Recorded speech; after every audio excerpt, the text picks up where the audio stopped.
नमस्कार दोस्तों, क्या होता अगर मैं देश का प्रधानमंत्री होता तो।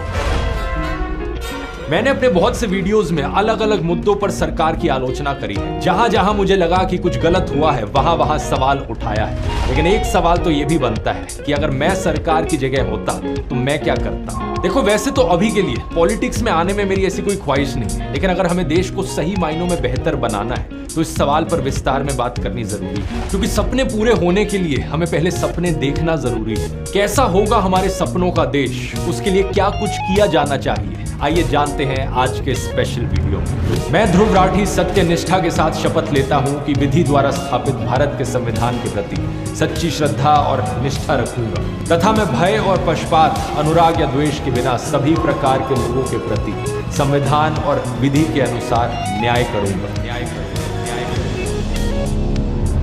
जब हम देश को स्वर्ग बनाने की बात करते हैं दोस्तों, तो अंग्रेजी में इसके लिए एक शब्द का इस्तेमाल किया जा सकता है, प्रॉस्पेरिटी। और प्रॉस्पेरिटी की बात करते हुए इंग्लिश में हमेशा कहा जाता है पीस एंड प्रॉस्पेरिटी, क्योंकि प्रॉस्पेरिटी बिना पीस के नहीं मिल सकती। पीस यानी शांति और सेफ्टी, ये किसी भी देश की नींव की तरह है। इसके कई सारे अलग अलग हिस्से हो सकते हैं, जैसे कि पहला बॉर्डर सिक्योरिटी। अगर कोई दूसरा देश हमारे देश के खिलाफ जंग पर जाए या हमारे बॉर्डर्स को इन्फिल्ट्रेट करने की कोशिश करे तो हमारी डिफेंस फोर्सेस फाइट बैक करें और हमारी सेफ्टी इंश्योर करें। दूसरा हो सकता है आतंकवादी हमलों से सेफ्टी। साल 2001 में हमने देखा पार्लियामेंट पर टेरर अटैक, 2008 में मुंबई टेरर अटैक, 2015 में गुरदासपुर आतंकवादी हमला, 2019 में पुलवामा हमला, 2023 में Jaipur Mumbai express terror attack और हाल ही में हमने देखा रियासी आतंकवादी हमला जहां पर 9 लोगों ने अपनी जान खो। इन्हीं पिछले कुछ दिनों में डोडा और कठुआ में भी आतंकवादी हमले देखने को मिले जहां पर कितने ही लोगों ने अपनी जान खो।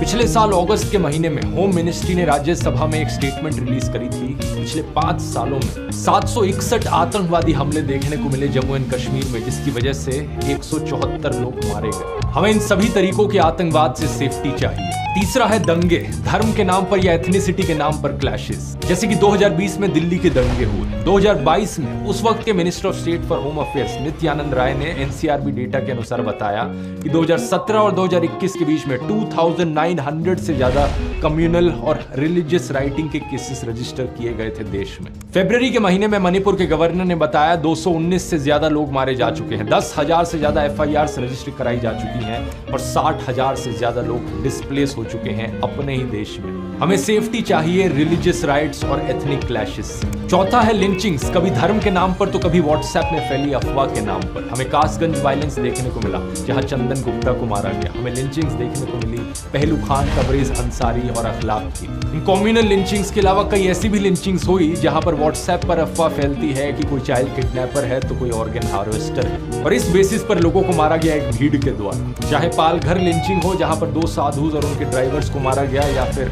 सॉफ्टवेयर इंजीनियर मोहम्मद आजम की लिंचिंग कर्नाटका में। हमें सेफ्टी चाहिए लिंचिंग से। पांचवा है क्राइम। क्या आप जानते हैं एनसीआरबी डेटा के अनुसार साल 2022 में 28,522 मर्डर केसेस रजिस्टर किए गए थे पूरे देश भर में। इसका मतलब है ऑन एवरेज हर दिन 78 मर्डर केसेस। लेकिन मर्डर इकलौता क्राइम नहीं है, हमें हिट एंड रन और रोड रेज के केसेस देखने को मिलते हैं, जैसे कि पुणे पोर्शे का केस।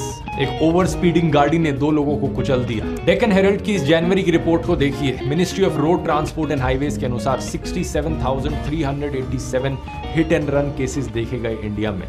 इनमें से 30,486 केसेस में लोगों की मौत हुई। सोचकर देखो, हर साल करीब 30,000 लोग मारे जा रहे हैं देश भर में सिर्फ गाड़ियों की वजह से, सिर्फ रैश ड्राइविंग की वजह से।